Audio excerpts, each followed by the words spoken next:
El día primero del mes de Nisán del segundo año de reinado de Artajerjes, Mardoqueo tuvo un sueño. Mardoqueo, hijo de Jair y descendiente de Simei y de Cis de la tribu de Benjamín, era un judío que vivía en la ciudad de Susa. Era un hombre importante y estaba al servicio del rey en el palacio, uno de los que el rey Nabucodonosor de Babilonia había llevado cautivos desde Jerusalén junto con Jeconías, rey de Judá. El sueño que tuvo fue el siguiente: oía gritar tumultos, truenos, un terremoto y mucha confusión en la tierra. Veía también dos enormes dragones que avanzaban listos para pelear el uno contra el otro y que rugían espantosamente. Al oír aquel rugido, todas las naciones se prepararon a declararle la guerra al pueblo de los justos. Era un día de oscuridad y tinieblas, aflicción y angustia, sufrimiento y mucha confusión en toda la tierra. Todo el pueblo de los justos se llenó de miedo al presentir las calamidades que estaban por caer sobre ellos y se prepararon a morir, pero levantaron la voz pidiendo ayuda a Dios, y en respuesta a sus clamores apareció un pequeño manantial que se convirtió en un enorme río con mucha agua. Salió el sol y hubo mucha luz. Los que estaban humillados se levantaron y devoraron a los que habían recibido muchos honores. Después de tener este sueño y de ver lo que Dios había decidido hacer, Mardoqueo se despertó, pero siempre tenía presente el sueño y desde la mañana hasta la noche, por todos los medios, trataba de entenderlo. De los fragmentos griegos del libro de Esther, capítulo 1, versículos del 1 al 11. ¿Qué es esto que acabamos nosotros de leer? Hermanos, el Señor en su misericordia nos permitió el día de ayer terminar de hacer el seguimiento y la lectura del libro de Esther, tal cual como aparece en las Biblias de las iglesias reformadas. Y para poder explicar qué es lo que hoy hemos hecho, tenemos que hacer toda una introducción al texto del Antiguo Testamento, que ya habíamos mencionado en algún momento cuando les compartí aquella infografía sobre la cronología del texto veterotestamentario, de cómo fueron apareciendo y desapareciendo diversas versiones de lo que era el texto del Antiguo Testamento. Tenemos que recordar, hermanos, que en aquella infografía les explicaba cómo el texto original del Antiguo Testamento, que obviamente estaba en lengua hebrea, se perdió. Y lo único que sobrevivió de aquel texto fue una traducción que se mandó a hacer hacia la región de la ciudad de Alejandría, en el norte de Egipto, hacia la segunda mitad del siglo III a.C., aproximadamente año 280 a.C., al griego. Fue lo único que sobrevivió del texto original. El texto original desapareció totalmente. Solamente sobrevivió el texto griego. A ese texto griego se le conoce como la traducción de los 70, porque según alguna antigua tradición fueron 70 sabios los que tradujeron los textos originales hebreos al griego. En aquella traducción griega de los 70 o Septuaginta, que varias veces hemos mencionado en el estudio que venimos haciendo de los textos de la Biblia, aparecían más libros en el Antiguo Testamento de los que después, en el siglo I, la comunidad judía reunida en la ciudad de Yamnia aceptó como textos del Antiguo Testamento. ¿Por qué habían más textos? Porque la comunidad judía del siglo I, reunida en la ciudad de Yamnia, dijo que solo aceptaría los libros que habían sido escritos en la región de la actual Palestina y en lengua hebrea. Pero la versión de los 70 tenía unos fragmentos que al parecer nunca fueron escritos en hebreo, sino que desde el principio fueron escritos en griego y fuera de Palestina.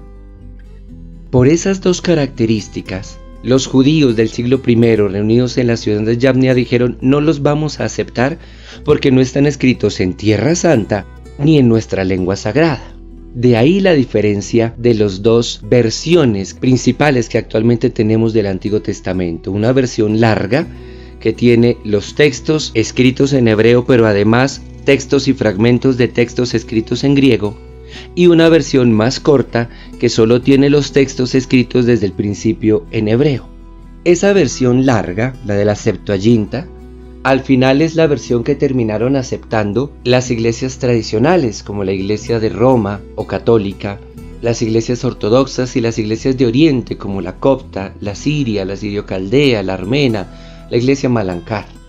Por eso, el Antiguo Testamento de las Biblias que utilizan estas iglesias es más largo y tiene más libros que el Antiguo Testamento basado en la versión de Yamnia, de donde se reconstruyó la Biblia hebraica o stuttgartensia, que es la aceptada por las iglesias de tipo reformado o que comúnmente conocemos como evangélicas.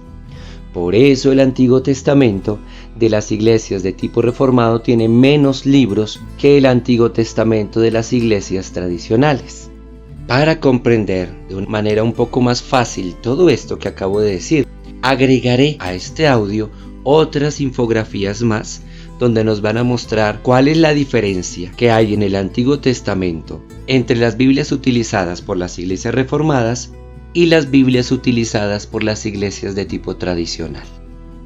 Ahora bien, este estudio que venimos haciendo nosotros, casi que podríamos decir exactamente 4 años y 2 meses ya larguitos, como se los he hecho saber a lo largo de todo este tiempo, no le obedece ni le pertenece a ninguna iglesia particular, ni está matriculado este estudio a ningún tipo de iglesia en particular.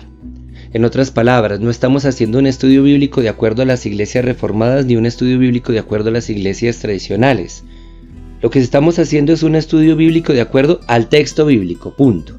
Y la Biblia está por encima de cualquier denominación cristiana. Por ese motivo, en este estudio bíblico también vamos a ver aquellos fragmentos y libros escritos en griego que desde el siglo III a.C. ya eran aceptados por un amplio porcentaje del pueblo judío como textos sagrados de su Tanaj o conjunto de libros revelados por Dios. Incluso en la época de Cristo y el apóstol Pablo después en sus textos citaron constantemente la versión del Antiguo Testamento que contenía estos textos y fragmentos de textos escritos en griego o la Septuaginta.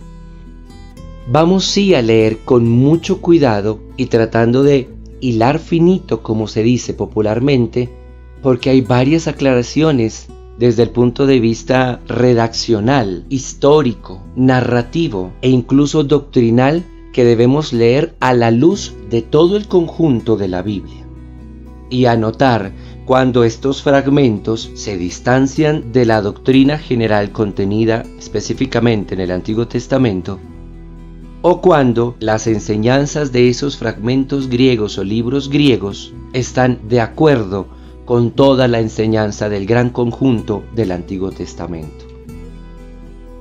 Para quienes pertenecen a las iglesias de tipo tradicional, como la iglesia romana o católica, seguramente estos fragmentos griegos del libro de Esther que vamos a leer, si han leído la Biblia y el libro de Esther en sus Biblias romanas o católicas, se les harán conocidos. Pero para los cristianos que se congregan en iglesias de tipo reformado, obviamente estos textos serán desconocidos. Yo los invito, sin temor alguno y con la madurez de nuestra fe, a que los leamos con un gran sentido crítico, por lo menos por conocer qué es lo que dicen esos fragmentos, rescatando que nunca este estudio bíblico ha pretendido el adoctrinamiento de nadie, sino el rescatar las enseñanzas de los textos tal y como fueron escritos. Hecha esta amplia introducción, pasemos entonces a hacer un seguimiento y, si es necesario, un análisis crítico de lo que el fragmento que hoy leímos cuenta, algo que no habíamos leído al principio en el libro de Esther y quise dejarlo para ahora, para el final, para no mezclar ni perdernos a los que estamos siguiendo la lectura en la versión de la Reina Valera, como es lo que se conoce como el sueño de Mardoqueo, que solo aparece en el texto que fue escrito originalmente en griego, pero nunca apareció en el texto que fue escrito originalmente en hebreo.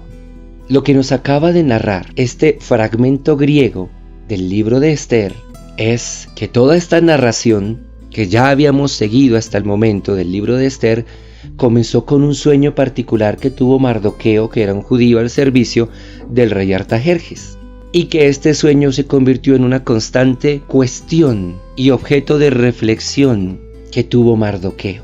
Incluso en este fragmento aparece algo que no aparece por ninguna parte del texto original hebreo y que ha sido objeto de que se haya cuestionado desde el principio muy duramente el libro de Esther. Y es que si nos dimos cuenta en toda la lectura que hicimos hasta el momento del libro de Esther, nunca se mencionaba a Dios. Y por eso muchos exégetas bíblicos cuestionaron durísimamente este libro. Pero en los fragmentos griegos, por el contrario, va a aparecer la mención de Dios hasta el cansancio, lo que le da al libro de Esther una atmósfera mucho más religiosa y espiritual que la que tiene el libro de Esther en las Biblias usadas por las iglesias reformadas. No vamos a hacer mayor reflexión doctrinal sobre la importancia de los sueños, porque correríamos el terrible riesgo de empezar nosotros a centrar nuestra fe en aquellas ramas secundarias más que en lo principal, y que cuando un sueño es revelado por Dios, o cuando un sueño fue porque algo le cayó mal, o porque vio algo en televisión, o porque está sumamente preocupado por algo, y como nosotros no vamos a profundizar la psicología de los sueños, porque no se trata de esto, simplemente lo dejamos así.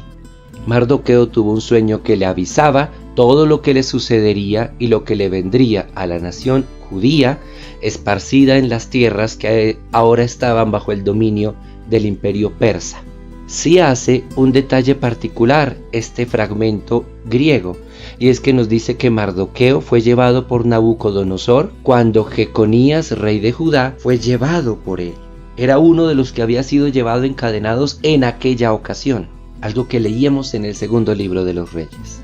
Vamos simplemente, repito, a ir escuchando estos fragmentos griegos. Si es necesario, hacemos alguna reflexión.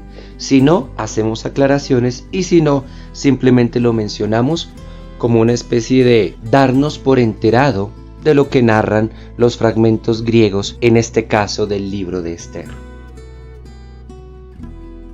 Que el gloriosísimo nombre de Cristo sea pronunciado por sobre todos nosotros.